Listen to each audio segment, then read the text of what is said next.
Oke, kita akan update kompetisi bergengsi yang juga sedang berlangsung sekarang di benua Afrika, Africa Cup of Nations 2022, yang perhelatannya sudah dimulai sejak kick off pertandingan pertama Kamerun melawan Burkina Faso di tanggal 9 Januari 2022 hingga saat ini tanggal 18 Januari 2022. Apa yang menarik dari perhelatan ini sejauh ini? Perhelatan AFCON ini sejauh ini, Median? Oke, jadi aku ada sempat beberapa kali nonton pertandingan AFCON ini ya. Jadi memang di luar dari beberapa kontroversi perhelatan ini sendiri seperti masalah yang Itu kemarin kontroversi sempat kemarin. Tunisia Ya, Mali ya, ya, yang ya. belum 90 menit sudah disemprit Mm-mm. wasitnya, kemudian Mm-mm. eh, Yes. dan lain-lain lah ya. Cuman yang paling memang saya soroti sih masalah produktivitas golnya ya. Jadi Mm-mm. kalau bisa dibilang tuh rata-rata tiap match itu paling ini 1-0, 0-0. Kemarin pada saat pertandingan yang Ya, pertama, ya, ya, yang ya. Kamerun itu 2-1 itu pertama tuh. Selanjutnya itu 11 apa 12 pertandingan setelahnya itu masing-masing pertandingan itu cuma 1 gol. Kalau nggak 0-0, 1-0 gitu kan. Jadi dari segi permainan memang kalau saya lihat seperti kemarin Mm-mm. sempat nonton nih apa Nigeria kan cukup banyak bintangnya di situ, ada Ndidi, ada Kelechi Iheanacho kan, pemain-pemain di Eropa lah. Mm-mm.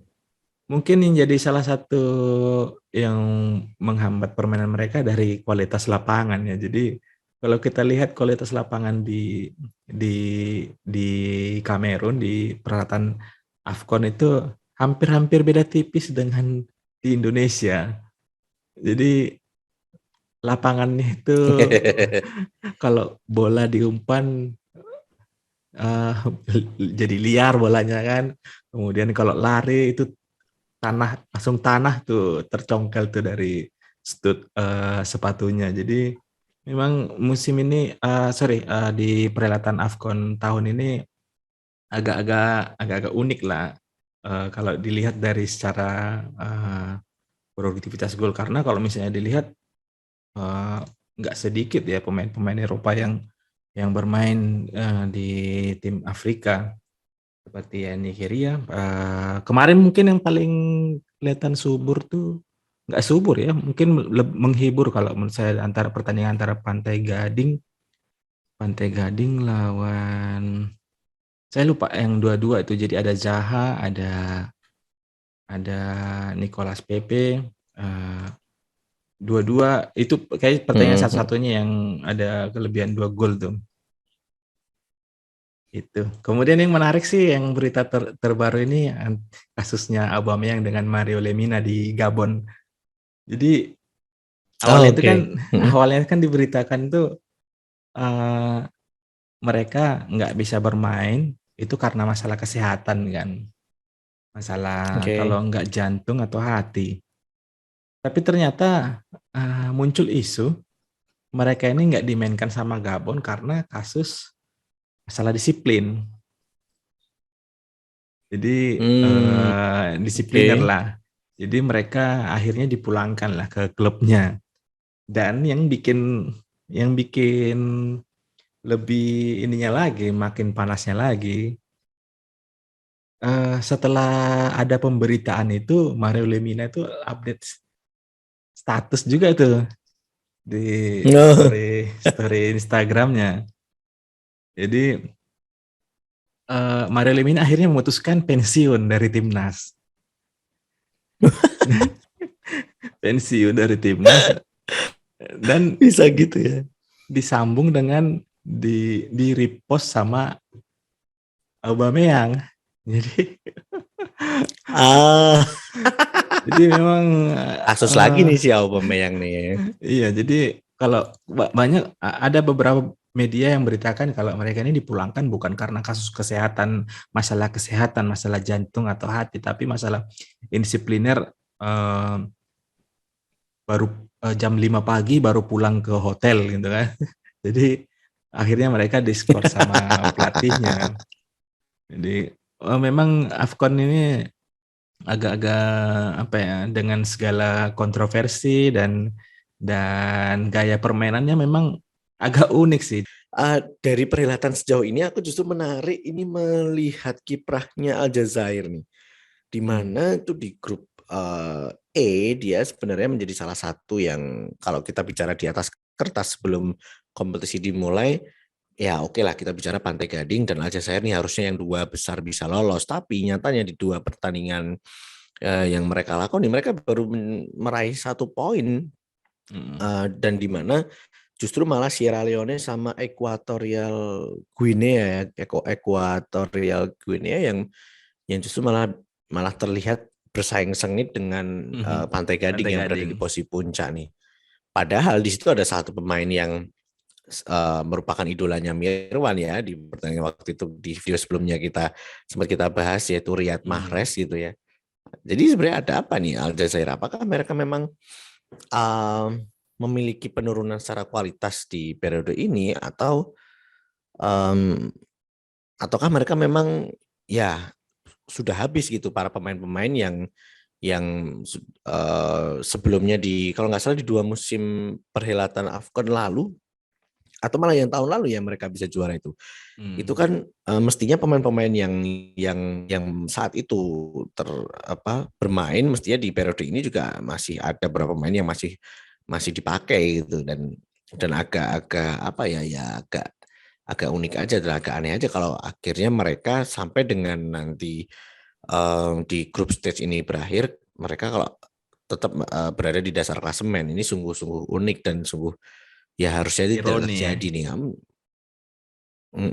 Aljazair nih nggak tahu apakah mereka ada case internal terkait dengan apa namanya para pemain dan pelatih saat mereka berlaga di Kamerun ini atau seperti apa. Kemudian ya Komoros memang sepertinya juga kita singgung di episode sebelumnya terkait dengan apa sih nama Komoros ini, dan ternyata mereka memang salah satu negara ya baru dan ternyata mereka bisa mendobrak sampai lolos ke grup stage AFCON. Ini juga sebuah prestasi, tapi memang nyatanya terlihat sekali berada di grup yang isinya negara-negara yang sudah mapan secara sepak bola di Afrika. Memang dia belum bisa bersaing sejauh ini oleh Maroko, Gabon dan juga Ghana memang menempatkan Komoros berada di dasar klasemen sejauh ini, dan itu ya sudah diprediksi banyak orang mestinya dari awal. Ya terkait kontroversi Mali sama Tunisia kemarin sih itu memang puncaknya ke apa ya komedi yang ada di Dagelan perhelatan aja. ini yang sudah sempat kita prediksi juga di episode yang sebelumnya bahwa ini AFCON ini bisa jadi memang menjadi kompetisi yang sangat unik dan menarik, dan nyatanya sudah terbukti kan beberapa pertandingan dan ya kontroversi yang ada yang tadi media juga sempat sebutkan, dan itu ternyata benar-benar real terjadi di mana sebenarnya yang tak soroti adalah sebenarnya ini banyak pemain kelas dunia juga yang terlibat di sini, tapi nyatanya kontroversial yang di luar nalar kita yang seharusnya terjadi di kompetisi resmi dan sebesar ini harusnya nggak terjadi, tapi nyatanya terjadi juga gitu. Cukup unik memang nih AFCON nih. Prediksi sejauh ini dari klub-klub yang sudah bertanding dan berada di puncak klasemen masing-masing, menurutmu yang kemungkinan bakal bisa tetap nanti menjadi juara mana nih, Yan? Kalau dari yang udah tak tonton sejauh ini ya, kalau sebelumnya itu di video kita yang bahas AFCON itu saya menjagokan Senegal tuh ya di sebelum perhelatan. Tapi setelah nonton dua tiga pertandingan yang sudah berlangsung ini, dua teratas yang menurut saya nanti bakalan jadi calon kuat juara, Nigeria sama Pantai Gading kalau menurut saya. Oke. Kamerun mungkin bisa jadi nomor 3, cuman Kamerun sih kayaknya terlalu mengandalkan Vincent Aboubakar ya. Eh, Ya, sedangkan dia udah eh, uzur ya secara secara Iya, sudah agak uzur, kualitas dan kemudian usia ya. dia juga ujung tombak kan. Jadi dia memang betul-betul mengharapkan dari lini kedua Kamerun. Tapi kalau misalnya dilihat dari segi permainan dan komposisi pemain, Nigeria lebih stabil sih kalau dari yang saya tonton, dan Hmm. Pantai Gading dia pemain depannya lumayan banyak ya. Ada Wilfried Zaha, ada Nicolas Pepe, kemudian ada Frank Kessie dari Milan, ya kan? Kemudian ada Eric Bailly, ada Max Gradel tuh, Max Gradel. Cuman yang menarik Hmm. nih, yang kemarin juga baru sadar tuh ini. Kakak Timi tahu sama Steve Colker nggak? Siapa itu? Yang dulu pernah main di Liga Inggris dan sempat bela timnas Inggris. Kaulker ya, Kaulker. Oh iya, ingat ingat Iya, ingat ingat ingat. dulu kalau nggak salah Sekarang pernah dia main di tim mana itu? mana. Jadi dia kan dulu sudah sempat main bela timnas Inggris ya. Betul, Eh, betul. Terus kemarin pas lawan Pantai Gading lawan Sierra Leone, ada dia tuh di Sierra Leone. Makanya pas nonton, ini kok kayak kenal nih pemain gitu kan. Pas lihat namanya Colker, coba Iya, searching kan, benar-benar. ini Colker yang dulu di Liga Inggris nggak, yang main di Inggris. Betulan ternyata. Jadi main di Sierra Leone Kalau dia. nggak salah sempat main di Spurs ya, kalau nggak Iya, salah ya. sempat main di Spurs. Kalkernya Spurs ya. Sempat juga di Liverpool dia. Sierra Leone. Iya, main di Sierra Leone. Betul ya.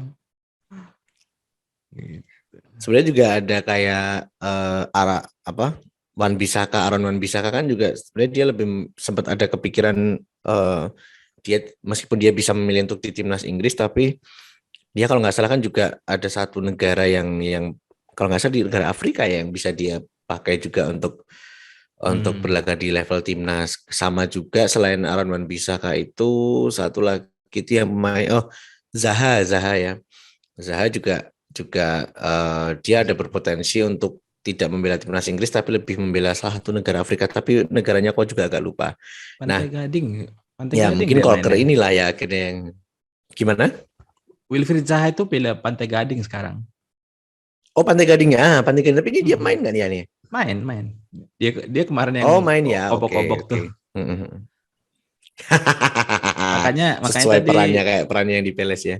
iya makanya kemarin tadi aku bilang menjagokan Pantai Gading itu karena Pantai Gading itu di kiri ada Wilfried Zaha, di kanan ada Nicolas Pepe tuh. Ya, Jadi ya, ya, ya. dari Kombinasi segi yang oke ya. kombinasinya lumayan oke lah. Menarik juga nih ya. Patut kita tunggu.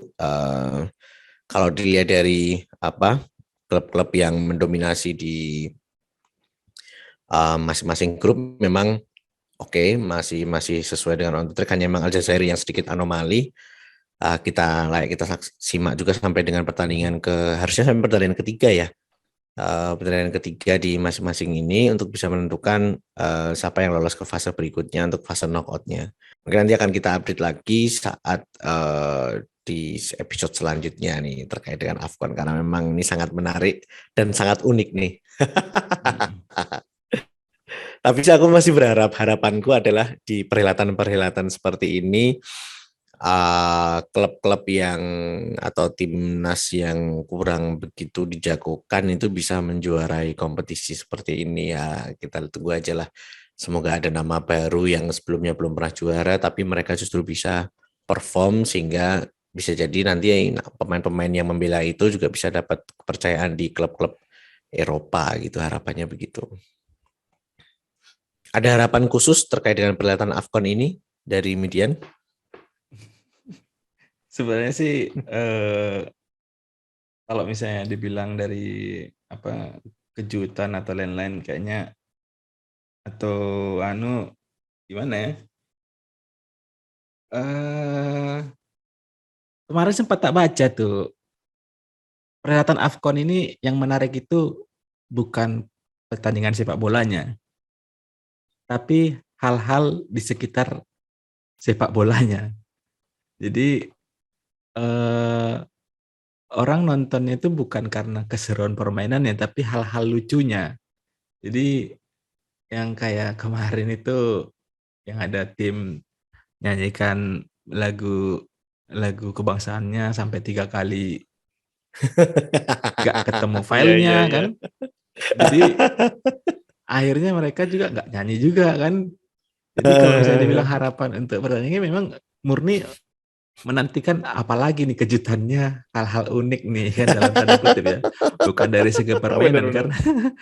karena memang kalau misalnya dibilang juga tim-timnya juga ya satu dua tiga pemain lah yang di Eropa yang kita pengen lihat eh, permainannya kan. Cuman ya itu tadi ini sudah mulai masuk ke pertandingan terakhir di penyisian grup. Ya paling nanti yang lolos ya nama nama besar juga paling yang kayak tadi Kakak Timi bilang Aljazair ya. Aljazair yang Ya. justru berikan kejutan negatif nih. Iya, Eh, betul.